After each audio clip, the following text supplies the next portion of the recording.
Thank you for browsing page 121. Today we're going to jump into the Guide of the World of Greyhawk Fantasy setting from the Gold Box from 1983. And we're going to look at days and months of the year.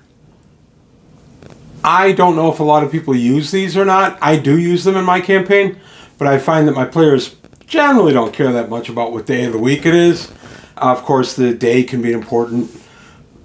Feast day or something like that, and then it's important. But other than that, they really don't care if they go into a dungeon on a Earth day or on a moon day. So I'm just doing this just for fun. I do keep track of this. I like it, and I use it. So anyway, days and months of the year. This is the Flan calendar, which is widely used as the common calendar. Star Day is a work day. Sunday is a work day. Moon Day, work day. God's Day is worship. Water Day is a work day. Earth Day is a work day. And Free Day is a rest day. So, pretty straightforward. There's not a lot of disguising this. We've got, Star Day instead of Saturday. Sunday, which we already have. Moon Day, Monday. God's Day would be, I don't know, God's Day, Tuesday, I guess. Water Day, Woden's Day, Wednesday. Earth Day, Thursday, and then Free Day, Friday. So, interesting that the calendar actually starts on Saturday, but what the heck. And then we go, the dozen month of the moon, and the 4 festivals are, the dozen month is, the common is Fire Seek, January, Readying, February, Cold Even, March, Planting, April, Flock Time, May, Wheel Sun, June, Reaping, July, Good Month, August, Harvest, September, Patchwall, October, Ready Reet, November, and Subs and Sun's Ebb, December. Each month is 28 days. Each festival is 7 days long. And we have various holidays that are celebrated in here. And we have Need Fest, Grow Fest, Rich Fest, and Brew Fest are the various holidays. And the various other names of the days are the months of the year are brought out there. It's interesting, and I always appreciated that they actually did this because that gives us a lot more we can bring to the table. We can have scrolls or edicts with actual dates on it, decisions made on this day or the anniversary of this particular event or whatever. It's all right there in front of you. I've always liked that, and it's one of the things I really poured over when I got my hands on this in '83. I spent a lot of my time reading this over.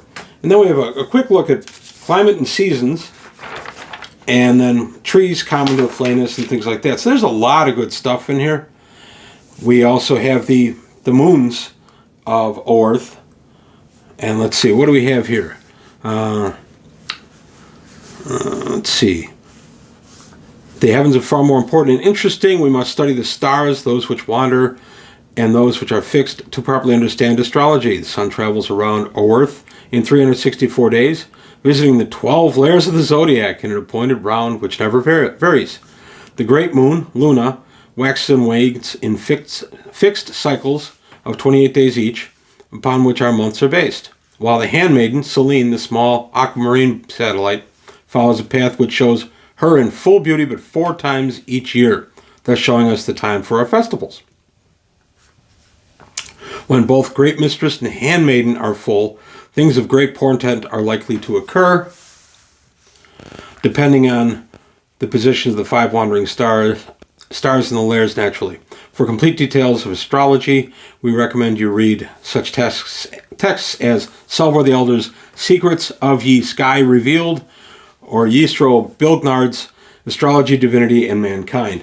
Kind of neat. They're throwing some stuff out there that you could read for reference, but they don't really exist. It's just to keep you in the mood and in the game. As far as the 2 moons, Selene and Luna, or Luna and Selene. Luna is the great moon. Selene is the lesser moon. Oerth does have 2 moons. I've had a lot of fun with that over the years, as I mentioned in some of the videos I've done with lycanthropy, lycanthropes. When you have 2 full moons, or you have 2 moons that could be full at different times, that can add a lot of stuff to were creatures.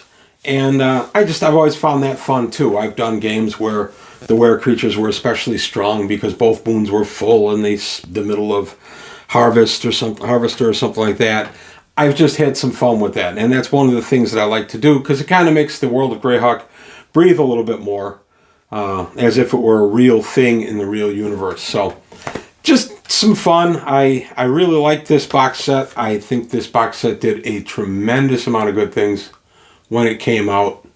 It codified so much stuff. Now, a lot of what was in here had been in Dragon Magazine prior, published by Gary Gygax, but still important, and I still like having this as a reference. But that's all I've got to say today about the days of the week, the months of the year, the suns, the stars, and everything. Let me know what you think. Do you use this in your campaign, or is it all just like we go into the dungeon, we go into the town kind of stuff, and you don't really care too much about the days of the week? Now, that being said, I'm not pretending I've written down every day of the week and every adventure, because of course they vary, but I have at least kept it somewhat tracked. Now, time is another thing. Bart Simpson's been 10 for the last, 35 plus years. I do kind of the same thing. I don't want to age out any of our characters, so I don't really progress the years all that much. I just kind of let it be a kind of a sliding time thing like Marvel does, and my players have always been fine with that. When we first started playing D&D, we decided that every 3 months of real time would equal 1 year. That only lasted about 2 years in our campaign because we realized we were aging out our non-elven characters pretty quick, even the dwarves. And so we bailed on that pretty quickly. It was just an experiment we tried, and it failed rather miserably. But that's all I've got to say today on page 121 about the world of Greyhawk and its days of the week and months of the year. Let me know what you think. Do you enjoy this kind of video? If you do, please leave comments below, like and subscribe. Take a look at the Patreon, see if you can help me out there. But I want to thank you for your time. Thanks for watching, and I'll see you next time on page 121.